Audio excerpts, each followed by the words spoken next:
Good morning. Today is the 12th of June and welcome to Future Past episode 3. A week with a 2021 MG5 EV Exclusive. So we're all charged up. The charge took about 17 hours from about 41% to full. I've put the 3-pin granny lead away. Unfortunately, the past is getting in my way this morning, so I'm going to have to move the rover out of the way before we proceed on our journey. First of all to the New Forest, and then to somewhere very, very exciting indeed, which has nothing to do with electric cars at all. All will become clear later. So, good morning once again. I am a little bit strangely dressed today, but the reasons for that will become apparent later. We currently have an estimated 198 miles of range in economy mode, 100% charge. I don't know why it said 211 miles when the car had finished charging, so I don't know where it's lost some of that. I don't really understand, but never mind.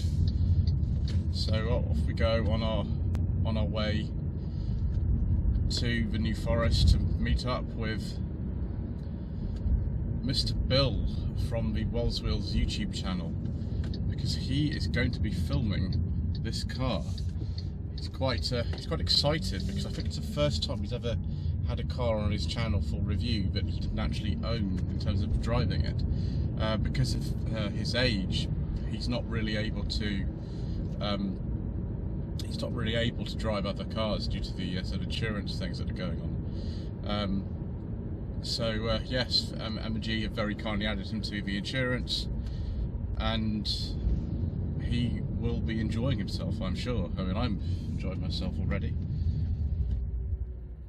Just making sure that my regenerative braking is working, because it is. One strange thing that's happened, it happened before, I think, when we were in Warwickshire the other day. It keeps saying regeneration shifting. It says regeneration level shifting not currently supported. It doesn't even give a reason why, which is really, really weird. I don't understand that at all. Yes, very strange, yes. Anyway, we shall go into New Forest, meet up with Mr. Bill, and then report back in a while. Right, viewers, here we are in the New Forest near the Boulderwood Arboretum. And as you can see, Mr. Bill has arrived in his mini city that you would have seen on the channel back in September. Mr. Bill is over there. Say hello, Mr. Bill. Not that the microphone will probably catch that, but he is doing a review of this car as well. The press office has been kind enough to add him to the insurance, and so we will get on with that, and then Mr. Bill and I will go to an unspecified location near Ringwood for some combustion fun. Here is Mr. Bill and I. We are right at the Ringwood Raceway, which is a place called Matcham's. It's a strange name, and we're here for the Ford Granada banger racer meeting. It's been the first one in a number of years, and inside the arena with Mr. Coleman, who will be showcasing his Granada that you would have seen on the channel. And I think there are going to be something like 300 cars destroyed today on the track. So yes, it's been an interesting day so far. Completed one review of the MG5, and now we're going to celebrate combustion power. We're firmly in the past. Obviously the Mark 1 and Mark 2 Granadas, they're all made before 1986. So yes, it's going to be an interesting time.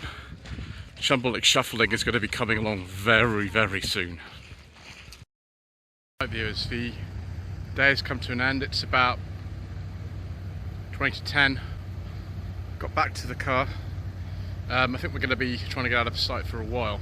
As you can hear, I don't think most people have electric cars coming out of here. So I hope there's enough light for me just to do a quick thing, and then we will see if we can get out of here.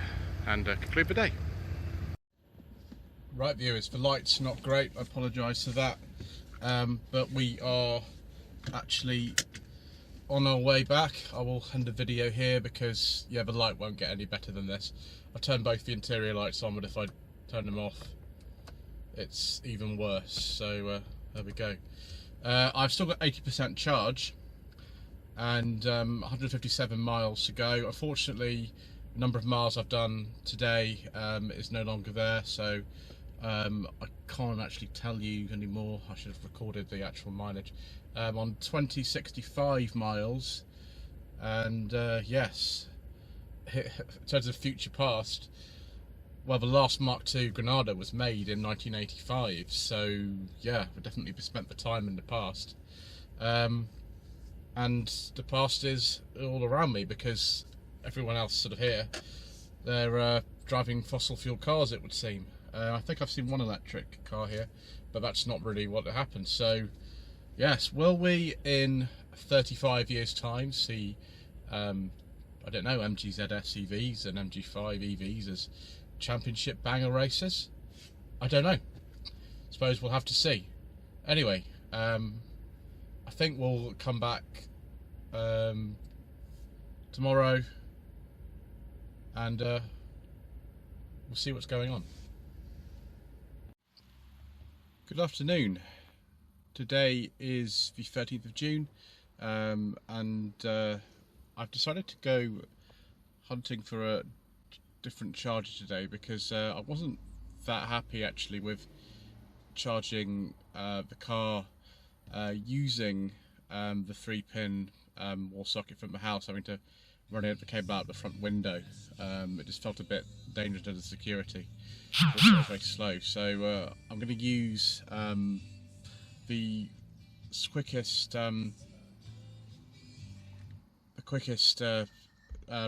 rapid charging station, which is in a place called Otterbourne. Otterbourne's not very big, so when the delivery driver dropped the car off on Wednesday, he said he'd charged it in Otterbourne, so that's what I'm going to do. It's called a BP Pulse one, and I can see right now it's got CHAdeMO, I think it's Type 2, and it's got CCS, which is what I need. So we'll give that a go.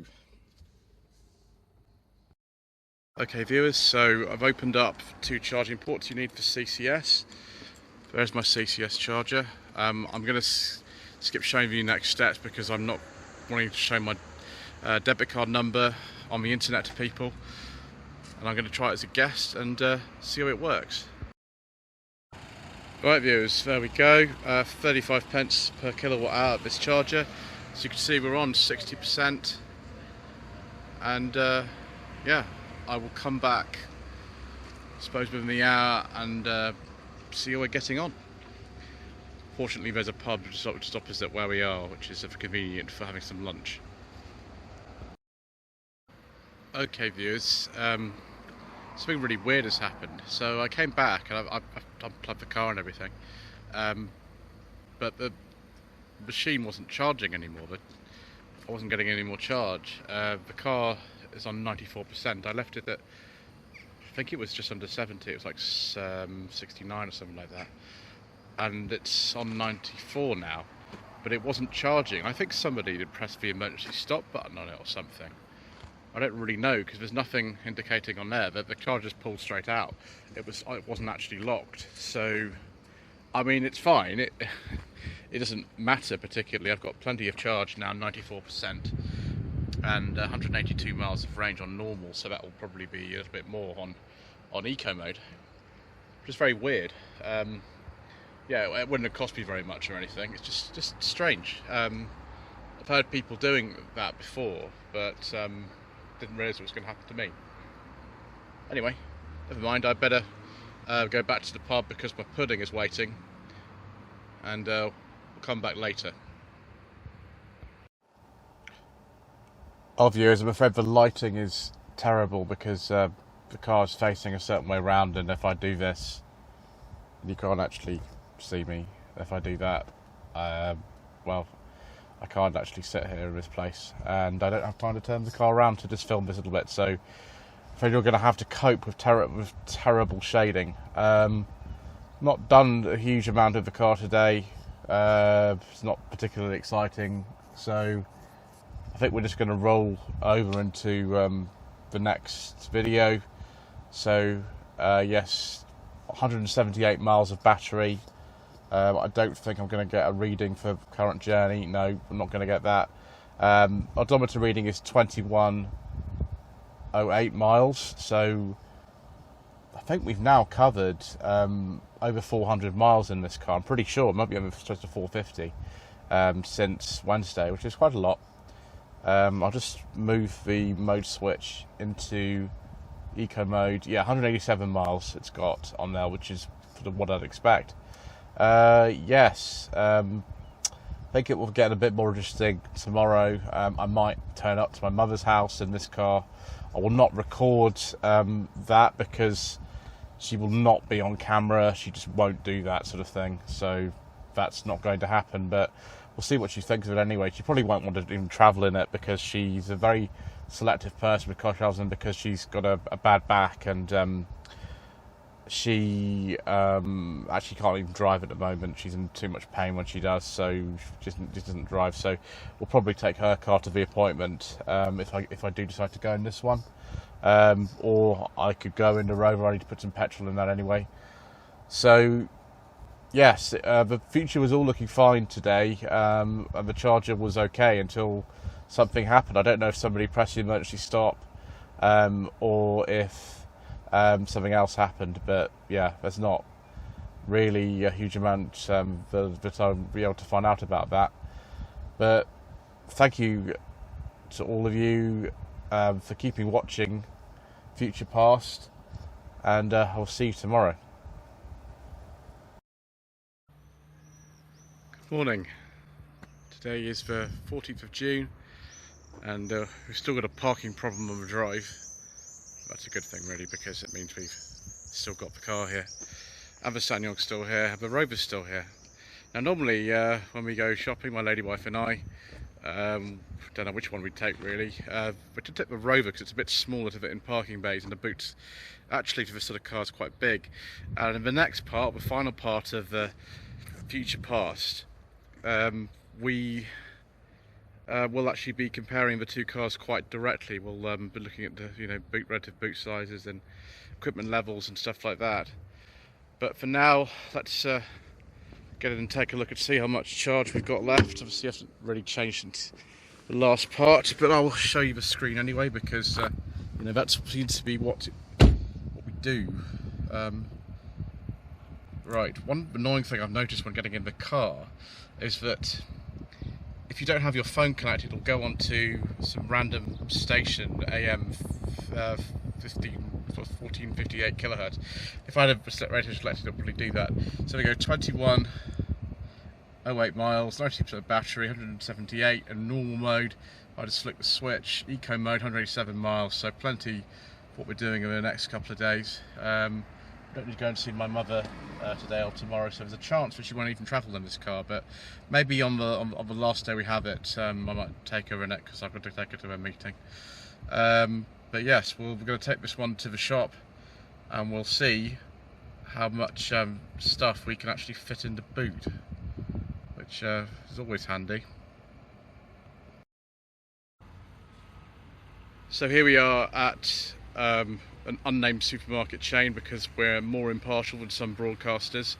Look at, we have a range of different bags from different places, and I'm not going to tell you where this stuff comes from. If you want to work it out for yourselves, well, that'd be a coincidence.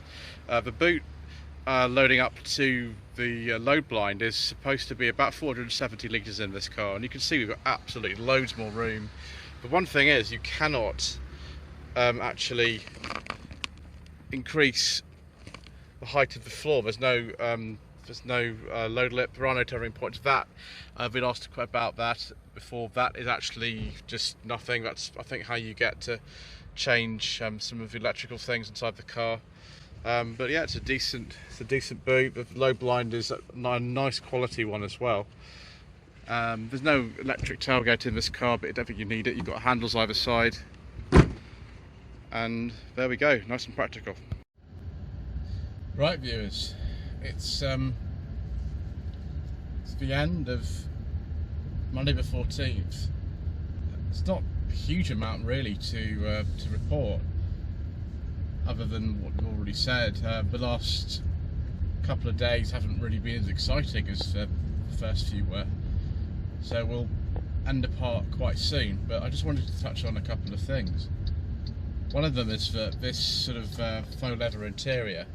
When we were coming out yesterday from church, a friend of ours had a lift, and although she thought the car was really nice, she said that, you know, this black upholstery got really hot, and she couldn't actually sit in the same place that she thought she would. She would sit in the back. It was a bit sort of less boiling. The other thing with that is that I don't think this car is actually fitted with tinted glass. Not a lot of MG's current range are, and that could be a concern for some of you. It's just worth bearing that in mind, that you might have to get some aftermarket tinting on one of these. The next thing is that the car that we actually filmed at Summit Garage in Dudley back in December 2020, that car actually got sold to a gentleman who we'll call Mr. X, because I don't really want to get in any problems, but he has used it as a work vehicle, and I think he's done somewhere between 12 and 15,000 miles in his car since then, and that's amazing really. So just stop here and let this Citroen Berlingo go past. But yes, it's just really an astonishing thing that actually these cars are able to take that sort of use. It's, you know, just over 6 months, I think, since he got it, and he's done 12 to 15,000 miles in it. He delivers parts around the country. It's what he does, and works on things. But yes, that's sort of it really. I still got 90% battery, 183 miles of range. I've only gone like 0.6 miles, but I'm on 3.6 kilowatt hours of efficiency already. I've done on 2,112 miles is the odometer. So yes, I've done quite a lot of miles in this car. I think I'm close now to about 450 since last Wednesday. So yes, I've got 2 days left of the car. It's being picked up on the 16th in the afternoon, from what I understand anyway. But yes, I think we'll end part 3 of Future Past here. We'll put the next part into you know, comparing this car with our 2003 Rover 45 V6, which we would have used for a lot of the journeys actually that I've been doing over the last couple of days. Not necessarily the really long ones, because that drinks fuel. We'd use our Sanyong for that, but I just think an interesting comparison is between 2 products of you know, what is sort of the same company but not quite, 18 years apart, that might have been bought by the sort of same kind of people. But thank you ever so much indeed for watching this episode of Future Past, a week with a 2021 MG5 EV Exclusive. Please don't forget to subscribe to the channel for the last part. Don't forget to like this video and leave a comment below. Social media links are down below. And yes, one thing I will say as well is that I think I'm going to miss this car when it goes back. I think I actually will. Leave you with that thought.